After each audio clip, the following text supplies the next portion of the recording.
days when the dukes weren't hazardous. She's only 17, made us curious. It was a carefree time. How about we jump back and rewind? We were living on Winger and a prayer, just garbage pail kids with mullets and big hair. Let's open up another pack. Gen X wants their future back. Break out the denim jackets and faded band patches. Share memories, Polaroid captured. It's the Gen X marks, the spot portraits.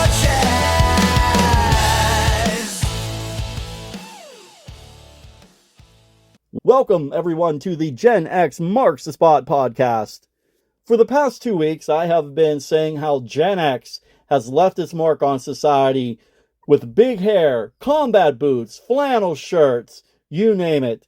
You have an idea of how Gen X has left its mark on society? Share it with us. Go on our social media and contact us. We're on Facebook, Instagram, TikTok, Snapchat, and X. We're out there. There's no reason not to find us. So this week, I was thinking, what mark has Gen X left on society? And I came up with this one: denim jackets and puka shell necklaces. Not bad, right? Anyway, today's guest is Ron Freschi. I'm not going to say it right. I am just not going to say it right. Ron Freschi. Ron Freschi. I think I got it. Ron Freschi, guitarist for Babylon A.D.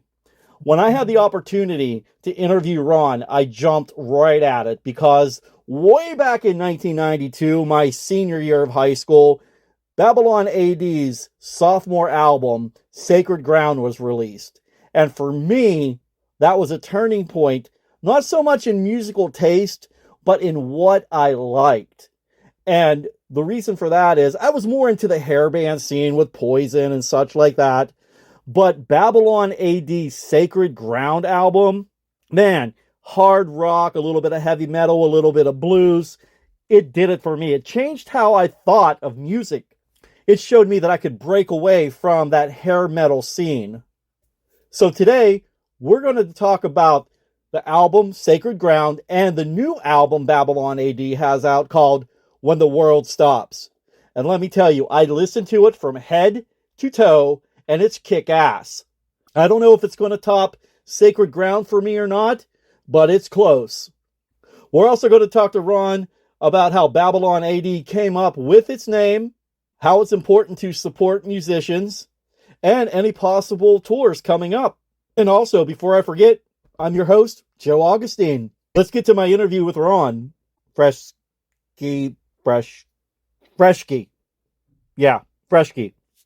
Hey, Ron, how you doing? Oh, I'm pretty good. I'm still hanging in there.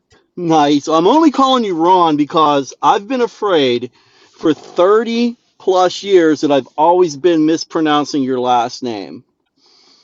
You probably have. The only people that get it right are nurses at Kaiser Hospital, or if you're Italian. Well, I'm Italian, but, we'll just chalk it up to just me being stupid. But I always pronounced Well, it Freschi. so phonetically, you're correct, and I'll give you some points there. But I've got to take away some points because it's Freschi, and Ow! it's opposite of what Joe Pesci does, right? SCH. So it's no biggie though. It's always been that way. I'm not offended.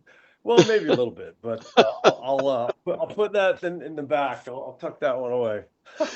Well, No, it's a trip, man. No water off a duck's back. nice. Well, that was my biggest fear coming into tonight's interview. I was like, oh my gosh, do I ask him? Do I wing it? Do I not say anything? So, Yeah, that's good. That's funny. oh, I would do the latter if I didn't or I knew I couldn't say someone's name. I probably would not attempt it. So I'll give you some points on that one. well, I totally appreciate that. So, we Yeah, no sweat, no sweat. had listened to the new releases. My favorite one in it is Let's Roll. Well, that one's an interesting story because it's a true story about seeing. Well, this was Derek from Derek's perspective. seeing the last time Led Zeppelin played in the United States. So Oh the my gosh. for a few years in the 70s, they used to have this thing in the Bay Area at the Oakland Coliseum outdoors called Day on the Green, right? Hmm. And they would get in fact, the original Monsters of Rock I went to, and it was Ted Nugent, AC/DC, I think Van Halen. It was fucking insane. And so again, for a few years they had, so in my formative years, I probably even before I played, like there was one where it was Frampton and headlined, and right before that was Leonard Skinner on the same bill. Okay, and so from Derek's perspective, there was one where they played 2 days in a row, I think, and it's the one where they got in a fight with uh, some of the people at Bill Graham because they used to produce the show. And yeah, so that one, the lyrics, if you listen closely, is based on a real deal. Him and his buddies and getting all fucked up and going to shows like, prior to us being on the stage, we were watching guys on stage and wanting to be them. So that's where that comes from. You see, those are the type of songs and type of thoughts behind them makes great songwriting because you lived it, you experienced it. You can't deviate from that too much because it is heartfelt. Yeah, absolutely. And I like when Derek's, we of course we have the go-tos, as far as topics go, but when we step out and when he steps out like that, I totally dig it. Or any band for that matter, because our for rock and roll, you have your uh, streams of thought, I guess you could say, and but I'm a music guy, to be honest with you. I listen to the guitar riffs and the guitar playing and all that good stuff. But uh, if a lyric is really good, because a song has to be well-rounded, I think. All good songs anyway, where you've got the people who are lyric people and they can sing along and all that stuff, but then you've got the musicians, or the hardcore dudes that they've got to hear that, you know. The riff, the guitar riff, the Van Halen, the AC/DC, and uh, again, but instead of using the same old cliche type topics, when you sing about your own experiences, I think people can relate with that. So, and for me, it was going to gigs, and so you experienced the same thing. What did you see? What kind of gigs did you see during that time? Well, my very my very first show was, and that's the key word right there, was to be Van Halen, and I can't remember who was opening with them. And I snuck out of my house to go with my buddies, and lo and behold, no cell phone era, nothing like that. Had to make a call to my mom because on our way to a certain venue, had a flat tire, and yeah, that would have been my first show. But actually, and I want to say it was called Monsters of Rock, and I'm not 100% sure, but I know they had Poison on the bill. There was Cinderella, Winger, trying to think who else was on the bill at that point in time. Faster Pussycat. So a lot of the hair, the glam type of acts was on there. But when I came across Babylon A.D., and that was my senior year of high school when Nothing Sacred was released. Wow, man. I absolutely just lost it with my taste in music. Now, don't get me wrong. Still love the hair bands, but this just, I can't even describe it. It just took me somewhere else with that because Bad Blood is still my favorite song by you guys, hands down. I can dig that. We have people that one album or the other.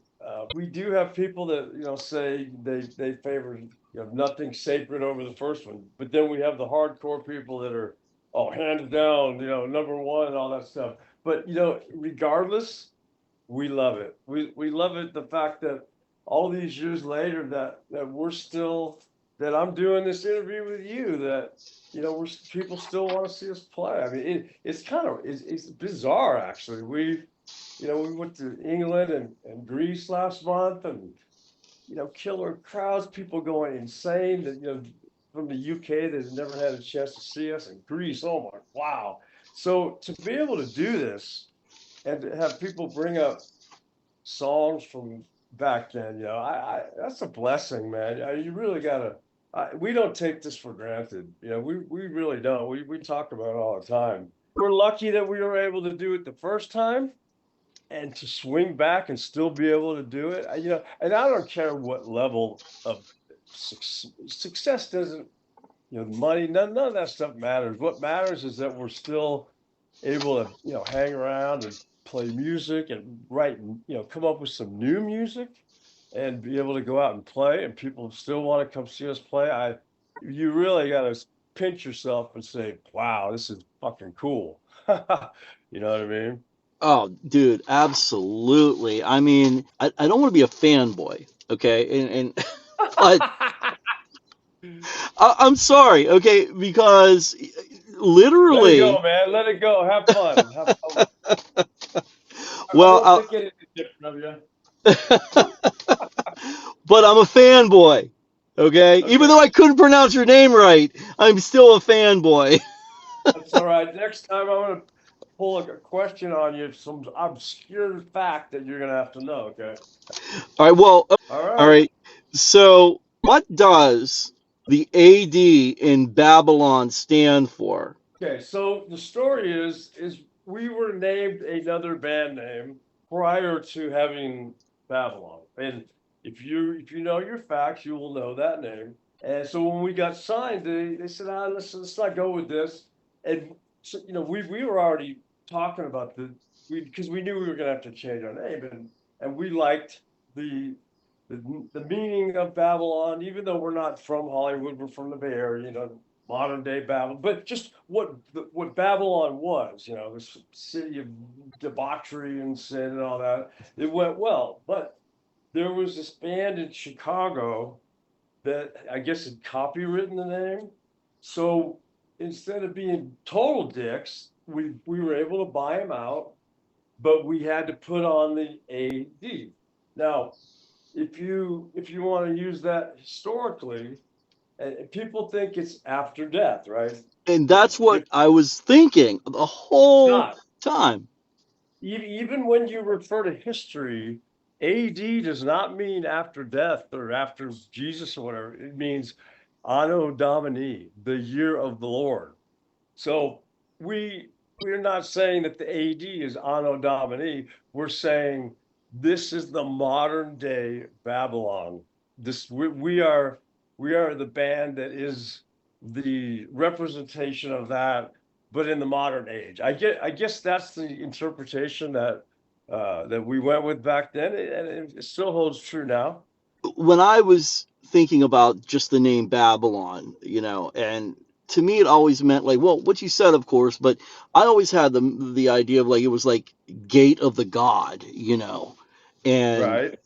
so that's where I was thinking with the name and such, and Yeah. you Yeah, know, we do get the question routine, or we've been asked a lot about the name and what that means, because I'd rather have the question asked and people be wondering than, I mean, how many band names have you heard that, Def Leppard was so cool that people thought that they could just put any two words together and you'd have a rock band, right? But it right? doesn't mean shit, right? The name doesn't really mean anything or doesn't hold any weight, right? But that's not our situation. I think you can parse that word and uh, come up with a bunch of different things that aren't bullshit. I mean, again, we're not trying to be it's some heavy thing, but I think it holds more weight than, like I said, some stupid two words stuck together, and you think it's cool, back in the day. you know. Right. Like a band called Sweet FA. I had no idea what that meant back in the day. And I was like, Now, well, I've okay. always wondered about that. So I think they're an English band, and FA, it means Football Association, I believe. So, but I'm not saying that's what it means in their instance, So that actually may mean something to them, and Right. if it has meaning to them, that's all that fucking matters. You know what I mean? And but I'm sure that they get asked just the same.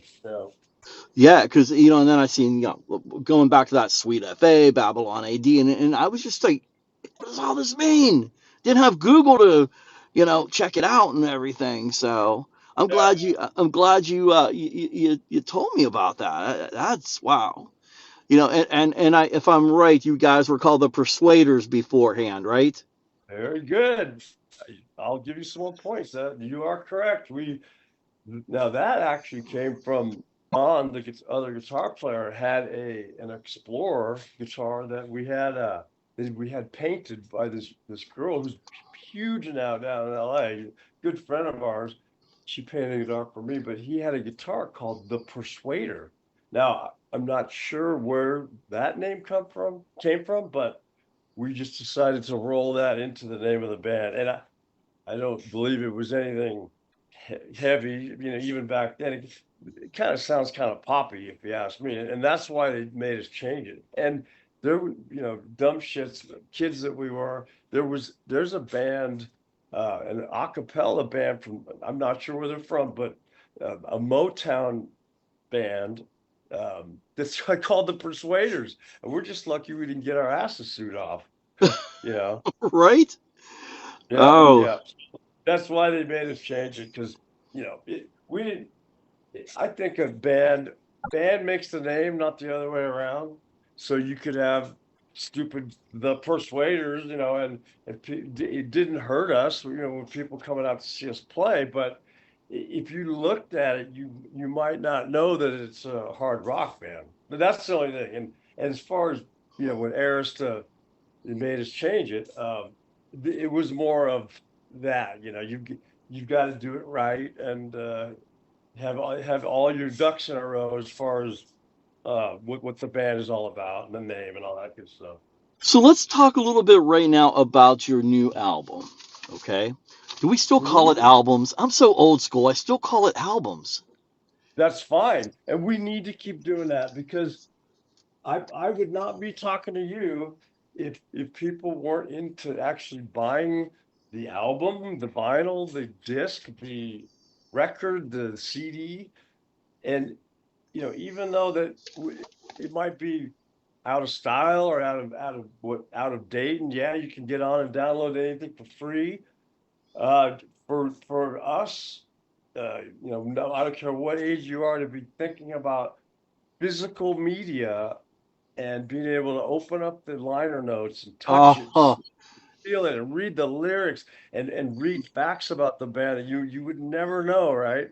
right. That there is that's a specialty, a special thing that 10 years from now may or whatever, 20 years from now, it may go the way of the horse and buggy because now we don't want it to go that way. We're glad that people are still buying that stuff. It's the only thing that keeps us going doing this. Um, so again, don't feel bad about thinking of something as a compilation and a physical thing that this band put out because a lot of people aren't even doing it. They're dropping their digital, my single, and so you could just drop a song every week, and it's nothing special. When a band put out music, that the fans would be waiting and waiting, waiting. When's the new record going to come out? Whether it's 6 months, a year, 2 years later, and whammo, you run down to the store and you pick up the record and you go home and put it on and analog vinyl you're in the room, man. That needle is vibrating on an analog ways. So the same way that the groove is cut in that vinyl is the same way that it's hitting your ear the exact same way it hit their ear. We're just using an amplifier and a needle and a piece of vinyl to reproduce it. When you come to digital stuff, which I'm sure you're referring to, Yep. most people, I can't even tell the difference, but there is subtleties that you're never going to get with a digital representation that that you will with a good stereo, an analog, tube stereo, which I have in the front room. Anyway, I'll get off my soapbox. No, Don't you're ever give because the only way that bands like us will be able to keep going is if people buy the CD, the record, I've heard people even talking about cassette tapes, and it's an analog gear on the net, big time money, like a Walkman in the case, $2,000. All this crazy analog stuff because people want now, of course, they want the sound, but they want the feeling of what that represented for us. It's nostalgic. Nostalgia is a big business. oh, absolutely. And it's unfortunate now. I don't have a car that has a CD player in it because I Yeah, like I like the whole mixtapes and just, yeah, you can make a playlist. That's fine. But I want at times to like be able to just have one band skip a track if it's not something I want to hear and just put it on repeat or whatever. And kind of going back to what you said about with the linear notes and such like that, I remember as a kid with cassettes and CDs that I would just open it up, and my big thing was reading along with the lyrics if they had them in there, yeah, and yeah, exactly. trying to interpret how it was sung to what the actual words meant. And if it was the Right, same meaning that I thought it was prior to buying it when it was out on the radio. And then another right. thing, I would do is I always wanted to get to know the artist and the band members. And I would go in there, I would see like who they were thanking, and if it was just like a one name person, like, wow, who's that mysterious person? Like, must be special to them or whatever. And it's things like that from our era that I miss so much. And I think that younger or whatever music buying public that has never touched a CD or whatever, I guess you don't know what you're missing until you've had that experience, right? So Oh it's probably no big deal, for the public now. And the thing is, though, is that being able to just download anything for free, and do people really think about the fact that the work that artist did on that painting or that musician did to master his instrument or the songwriter did? Did they ever think about how hard and much work that we put into it to produce that music? And you're going on wherever and downloading it for free. I don't think people think about it.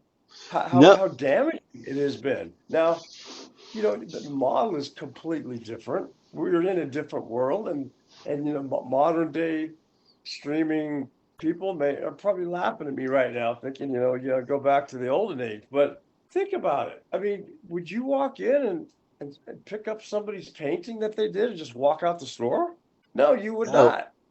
no. So music's the same way, man, but it's just too easy and I'm not gonna lie, I downloaded music when I needed for something in a hurry, but I remember I had all of Van Halen's early stuff on vinyl, but yeah, I had bought a boat that had a CD player. I went back and I bought all their remasters, and I paid for it, and I didn't feel bad about it.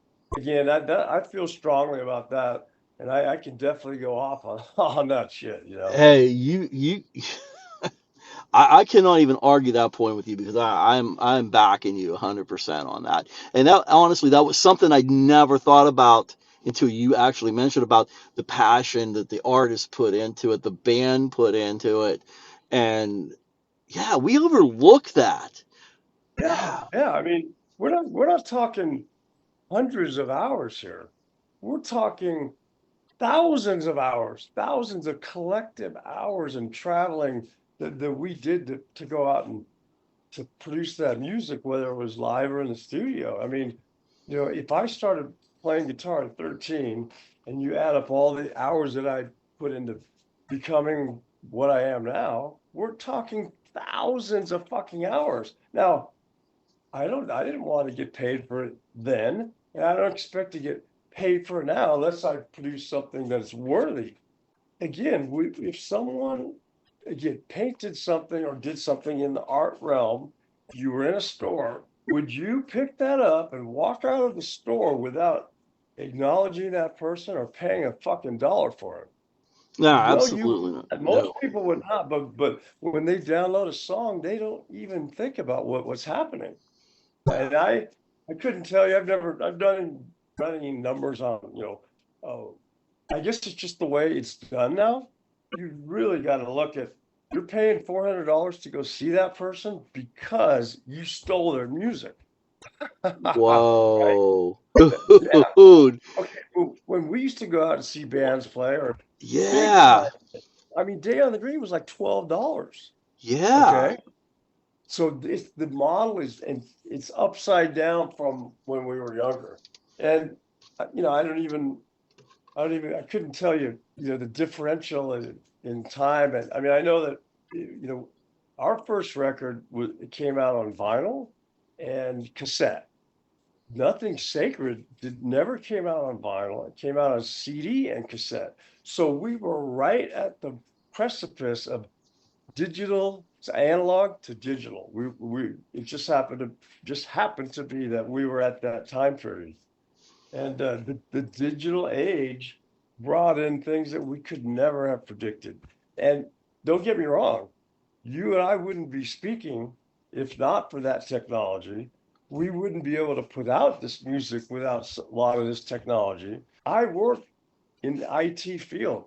I make a living off of technology and knowing it. So I'm not knocking it. I'm just saying when it comes to the application of art and downloading songs specifically, I just don't think enough thought is put into what that actually means. You know, Yeah, well, I won't even go into AI with you now. I use it all the time. I have people tripping. They're scared and all that shit. If you, we're not going to go off on that tangent, but if you just learn it and learn how to apply it to what you're doing, you'll be fine. I think. I think a lot of people are just too scared of it because they don't know what it is. See, I think the thing for me is I'm always worried that there's going to be bands out there on the internet or on whatever platform. It's all AI created and generated, and you're thinking it's a real band, and it's not. That's like my biggest fear. It's happening right now. I got an email from Derek or something a month ago.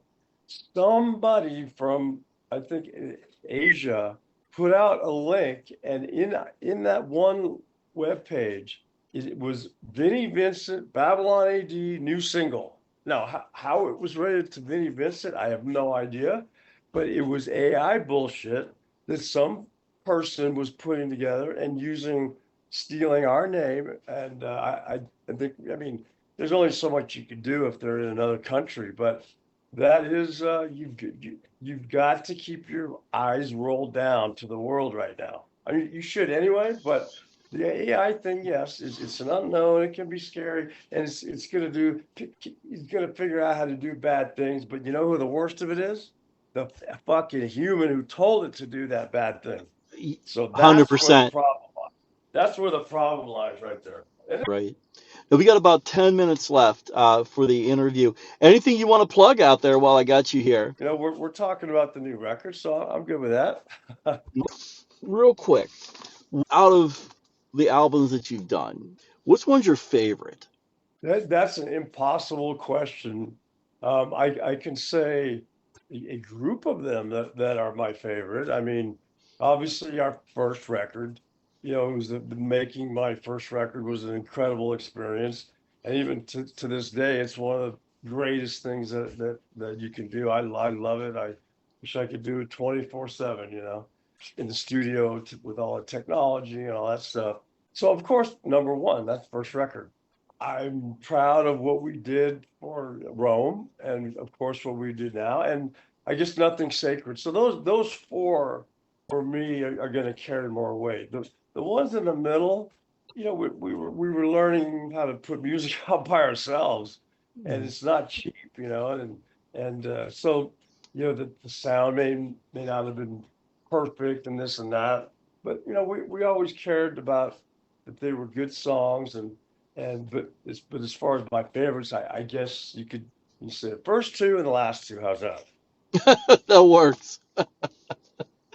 All right. Well, hey, before we run out of time, I just want to thank you for taking time out of your day to be on our show with us. And I'm not as nervous right now as I was. And I don't know why, but again, this whole fanboy thing, going back to my senior year of high school with your sophomore album out there. So, yeah, I Well, feel maybe 18 again. we'll run into each other one of these days, and I'll make sure you pronounce my name right, and you won't be nervous. How's that? Hey, that works for me. Any chances you guys are coming to Pittsburgh anytime soon? It's very likely that we'll hit back east again because we're talking about next year. So you never know, my friend. You never know. And there you have it. My interview with Ron Fresh. My interview with Ron Freschi. I'm going to get it right one of these years. Guitarist for Babylon A.D. Oh my goodness. I guess I'm not a true Italian or a nurse at, and I drawing a blank on the hospital, and I was going to ask him about nurses at the hospital knowing his name very well. Well, hopefully everything's all right with him. Why I was nervous talking to Ron at first. I guess it's because I'm going all the way back to my senior year of high school, and Babylon A.D. is my new favorite band, and finding out where the band name came from, it's one of those stories that just makes sense now once I hear it, especially from Ron himself. Notice I didn't even say his last name.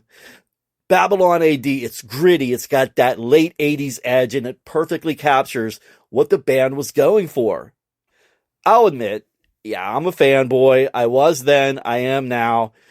Us Gen Xers, we may not think it's cool to be a fanboy, but you know what?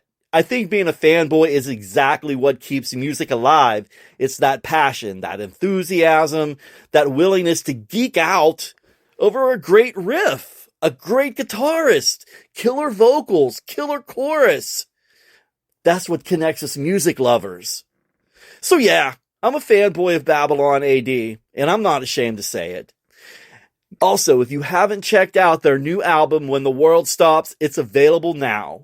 So do yourself a favor and give it a listen. These guys still bring it. And Ron, thanks for correcting me. Believe me, I'm used to being corrected. I'm married, okay? So